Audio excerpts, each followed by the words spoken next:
Sir, Bhopal से रेखा तिवारी पूछ रही हैं कि क्या महिला अपने पति की संपत्ति में हिस्सेदारी मांग सकती है अगर शादी टूट चुकी हो तो? क्या शादी टूट चुकी का मतलब तलाक?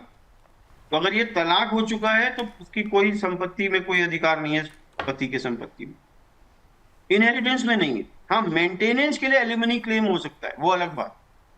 राइट, वो भी अगर एक बार क्लेम आपने वन टाइम सेटलमेंट करके क्लेम ले लिया है तो वो अधिकार भी आपको मिल जाता है। तो जो कानून कहता है पत्नी का एक हिस्सा है, अगर आप पत्नी हैं तो आपका हिस्सा है, अगर आप पत्नी नहीं रही तो आपका हिस्सा नहीं है। बिल्कुल। तो उम्मीद करते हैं आपने जो अब तक सवाल पूछे हैं उन सभी के जो जवाब हैं वो आपको मिल गए होंगे। डॉक्टर दीपक जैन ने बहुत ही बेहतरीन तरीके से और बहुत ही इलेबोरेट करके आपको ये बता दिया है कि किस तरीके से एस्टेट प्लानिंग करनी चाहिए और विवाद की जड़ ना बने उसके लिए आपको क्या करना चाहिए। डॉक्टर जैन, हमारे दर्शकों के लिए एक आखिरी सलाह जो आप देना चाहेंगे कि परिवार में शांति और विवाद ना बने, शांति बनी रहे, संपत्ति बंटवारे के लिए एस्टेट प्लानिंग की कौन कौन सी रणनीति उन्हें तुरंत अपनानी चाहिए? तो सबसे पहले आप अपनी फैमिली में एग्रीमेंट क्रिएट करने की कोशिश करें।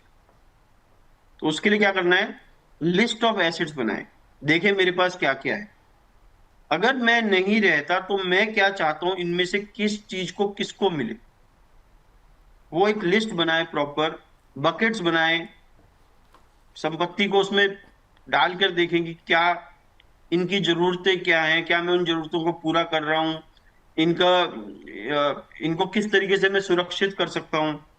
जब आपने ये पूरा अपना सिस्टम तय कर लिया कि अब ऐसे करना चाहता हूं, अब एक फैमिली मीटिंग बुलाएं और इस फैमिली मीटिंग में अपने बच्चों के स्पाउस को, पति या पत्नी को जरूर बुलाएं। आपकी फैमिली में एग्रीमेंट क्रिएट ही नहीं हो सकता अगर आपके बच्चे के स्पाउस उस एग्रीमेंट में इन्वॉल्व है।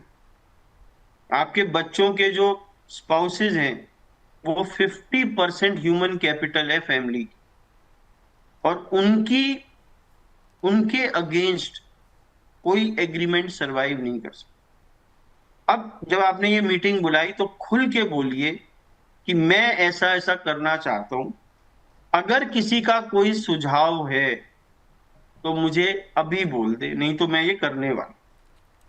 राइट, अगर किसी को आपत्ति है, ये वर्ड नहीं बोलना है, क्या बोलना है, अगर किसी का कोई सुझाव है तो मुझे बता। राइट, अब दिल के अरमान बाहर आएंगे, है ना, हजारों ख्वाहिशें ऐसी, हर ख्वाहिश पे दम निकले, बहुत निकले मेरे अरमान फिर भी कम निकले। तो अब वो वाली सिचुएशन क्रिएट हो। अब आपको पता चल जाएगा कि आपके बच्चों को आपसे क्या उम्मीद है।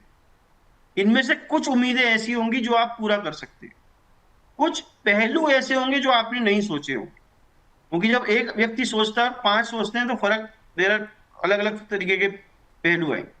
जो जो आप कर सकते हैं बिल्कुल ओपनली बताएं, मैं ये करके जा रहा हूं, बाकी चीजें मैं नहीं कर सकता इस समय, अगर फ्यूचर में कभी कर सका तो मैं कर।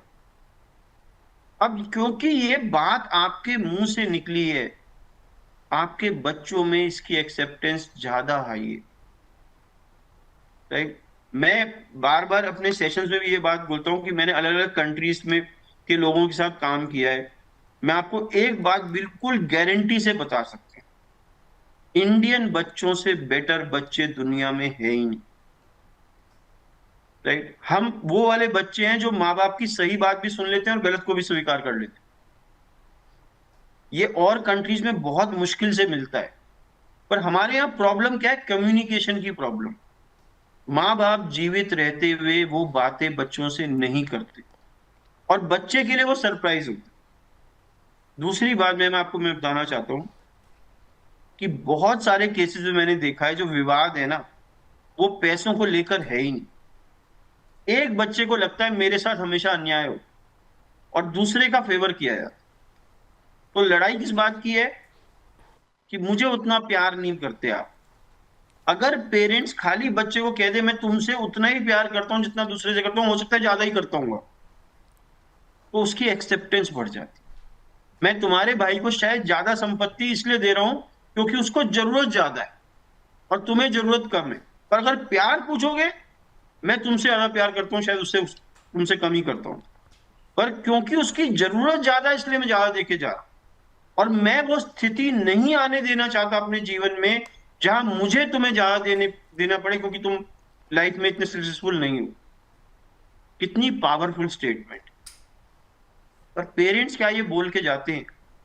क्या पेरेंट्स अपनी संपत्ति से पीस क्रिएट करके जाते हैं या विवाद क्रिएट करके जाते हैं? ये बहुत बड़ा क्वेश्चन है जो पेरेंट्स को अपने आप से पूछना चाहिए। बिल्कुल। और आपकी बात मुझे बहुत अच्छी लगी सर, कि आपने बताया कि कम्युनिकेशन जो गैप होता है पेरेंट्स का और बच्चों का, दोनों में होता ही नहीं है। और कई बार ऐसा होता है कि बाद में यही विवाद की जो जड़ है वो बन जाते हैं, और जो सिबलिंग्स के जो रिलेशन है कई बार वो भी खराब हो जाते हैं। तो कोशिश आप यही करें कि सही समय पर आपको एस्टेट प्लानिंग करनी है, अगर आपने अभी तक नहीं की है। और जो डॉक्टर जैन ने आपको सलाह दी है उस सलाह को आपको मानना भी है, और साथ ही इन बातों का जरूर ध्यान रखना है ताकि आपके घर में किसी भी तरीके का विवाद ना बने और शांति बनी रहे।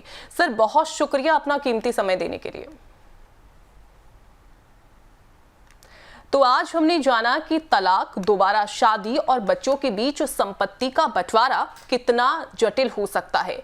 करिश्मा संजय विवाद जैसे केस में हमें यही सीखने को मिलता है कि सही एस्टेट प्लानिंग न सिर्फ संपत्ति बचाती है बल्कि परिवार की शांति भी बनाए रखती है। याद रखिए, समय पर सही कदम उठाना ही तब क्या होगा का जवाब है।